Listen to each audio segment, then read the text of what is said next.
Hello guys, welcome back to my another video. आज हम लोग बात करेंगे कि क्या गोल्ड एक अच्छा इन्वेस्टमेंट है। अगर हाँ तो कैसे हम इसमें इन्वेस्ट कर सकते हैं या क्या सही तरीका है गोल्ड में इन्वेस्ट करने का।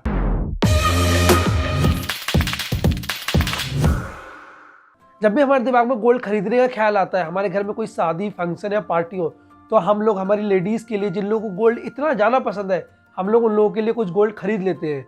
मैं एक मिडिल क्लास फैमिली से आता हूँ, तो हमारे यहाँ तो ऐसे ही होता है। हम लोग कोई शादी फंक्शन पार्टी से पहले कुछ गोल्ड ज्वेलरी की फॉर्म में खरीद लेते हैं, जो कि हमारा इन्वेस्टमेंट भी होता था। और अगर हमें सच में गोल्ड में इन्वेस्टमेंट भी करना हो तो भी हम ज्वेलरी की फॉर्म में ही करते थे। कुछ टाइम बाद जब मार्केट में गोल्ड के दाम बढ़ जाते थे तो हम उसे बेच के अपना रिटर्न ले लेते थे। तो ये था physical gold. But physical gold की कुछ प्रॉब्लम थे जिसे बाद में आके डिजिटल गोल्ड ने सॉल्व किया। तो अब पहले हम फिजिकल गोल्ड की कुछ प्रॉब्लम्स के बारे में बात कर लेते हैं। सबसे पहली प्रॉब्लम कि वो फिजिकल है, तो हमें उसे जाके खरीदना होगा और खरीदने के बाद हम उसे कहीं सेफ जगह पे स्टोर करके रखना होगा, जिससे कि वो कहीं खो ना जाए या फिर उसे कोई चुरा ना ले। तो ये बहुत बड़ा प्रॉब्लम है कि हमेशा हमें उसे कहीं ना कहीं सेफ जगह पे रखना होगा। और दूसरी प्रॉब्लम ये थी कि फिजिकल गोल्ड हम ज्वेलरी की फॉर्म में खरीदते थे, तो हमें उसमें उसका मेकिंग चार्जेस भी देना पड़ता था। मतलब कि जो एक्चुअल प्राइस में जो गोल्ड का एक्चुअल प्राइस है उस वो, और प्लस उसके साथ उसको जो बनाने की जो कॉस्ट आ रही है ज्वेलरी की, वो भी। तो हमें गोल्ड एक्चुअल प्राइस से थोड़ा सा महंगा मिलता था। और हमारे पास फ्लेक्सिबिलिटी भी नहीं थी कि अगर हमारे पास कम पैसा और हम कम इन्वेस्टमेंट करना चाहते हैं गोल्ड में, तो हम वो नहीं कर सकते थे। अगर हम दुकान में 100 200 300 रुपये लेके जाएं तो दुकानदार हमें बहुत ईजिली भगा सकता था। एग्जाम्पल के लिए, अगर आप एक स्टूडेंट हो और आपके पास 300 400 500 बस इतने ही रुपए हैं और आप अपनी इन्वेस्टमेंट जर्नी स्टार्ट करना चाहते हो, तो आप नहीं कर सकते थे, क्योंकि आपको कम से कम एक तोला तो खरीदना ही पड़ता है, जो कि काफ़ी हज़ारों में आता था। और साथ ही प्योरिटी हमेशा से एक बहुत बड़ा क्वेश्चन मार्क रहती थी कि जो गोल्ड हमने खरीदा है वो प्योर है कि नहीं। तो इन सब प्रॉब्लम्स को काफ़ी हद तक डिजिटल गोल्ड ने सॉल्व किया। तो अब हम बात करते हैं कि why digital gold is so excited. सब क्यों इतने ज़्यादा डिजिटल गोल्ड के बारे में बात कर रहे हैं। डिजिटल गोल्ड हमें एक फ्लेक्सिबिलिटी देता है कि हमारा जब भी मन करे हम घर में बैठे बैठे बस अपना फ़ोन निकालें, ऐप खोलें और जितना मर्जी चाहे उतना डिजिटल गोल्ड खरीद लें। तो अब ये एक डिजिटल गोल्ड है, तो हमें इसकी डिलीवरी लेने की ज़रूरत नहीं है। ये हमारा डिजिटली कहीं किसी कंपनी के पास स्टोर रहेगा। जिस भी ऐप से हमने ये डिजिटल गोल्ड खरीदा होगा, उसके पीछे जो भी कंपनी होगी वो हमारे बिहाफ पे अपने वो वेयर हाउस या गोडाउन में गोल्ड खरीद के रख लेगी। अब सारी जिम्मेदारी उस कंपनी की होगी, हमें कोई टेंशन लेने की जरूरत नहीं है।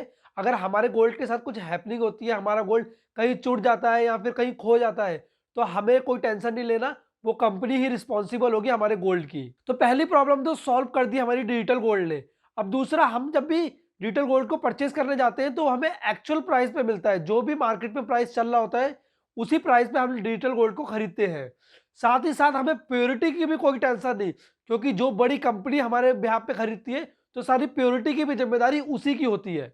और साथ ही साथ अगर मैं वो इंसान हूं जिसके पास उतना पैसा नहीं है गोल्ड में इन्वेस्ट करने के लिए, और फिर भी मैं कम पैसों से गोल्ड में इन्वेस्टमेंट करना चाहता हूं, तो मैं इसमें इजीली कर सकता हूं, क्योंकि इसकी मिनिमम इन्वेस्टमेंट 100 रुपए से स्टार्ट होती है। तो अगर आप स्टूडेंट हो या आपके पास कम पैसा और आपको डर है कि कहीं आप कम पैसा लेके दुकानदार के पास गोल्ड खरीदने गए और वो आपको कहीं मार के भगा ना दे, तो आपको ये टेंशन लेने की बिल्कुल जरूरत नहीं, क्योंकि आप अपनी इन्वेस्टमेंट 100 रुपए से भी स्टार्ट कर सकते हो। इसकी एक बहुत अच्छी बात यह भी है कि इसमें लिक्विडिटी बढ़ जाती है, क्योंकि जब फिजिकल गोल्ड को आप बेचने की कोशिश करते हो तो आप अगर सुनार के पास जाते हो तो वो हजार तरीकों के टेस्ट करता है, देखता है कि आपका जो गोल्ड है वो प्योर है कि नहीं।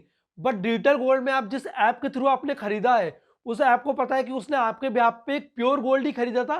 तो जब आप उसे सेल करने की कोशिश करते हो तो भी वो उसे इजीली ले लेता है, क्योंकि उसी ने खरीदा है, तो उसे पता है कि जो गोल्ड है वो प्योर ही है। तो अब हमें लगता है कि डिजिटल गोल्ड सुपर्ब है, उसने हमारी सारी की सारी प्रॉब्लम सॉल्व कर दी।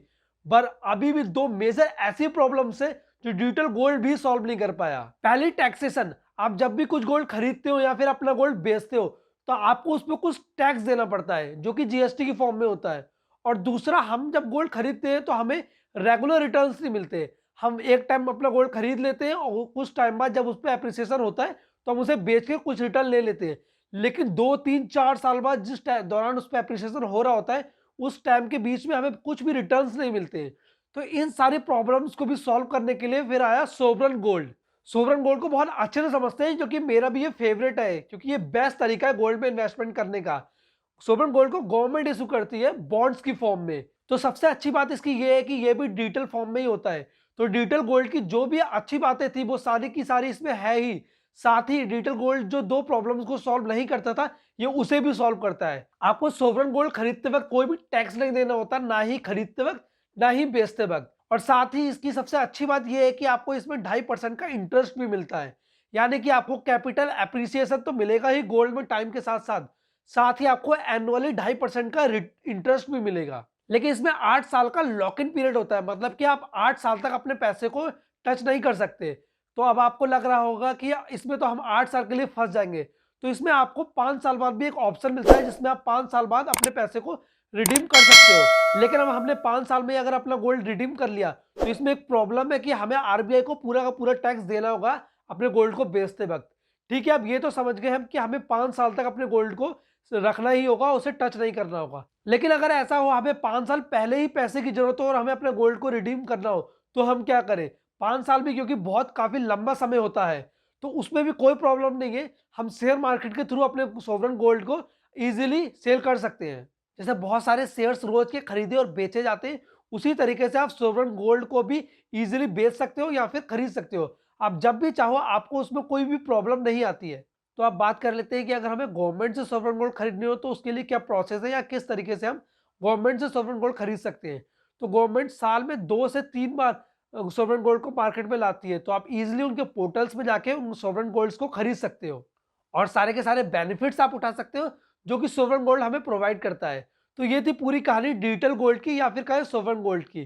तो चलिए इसी के साथ इस वीडियो को खत्म करता हूँ। लाइक कर देना, सब्सक्राइब कर देना और नीचे कमेंट में बताना वीडियो कैसे लगी।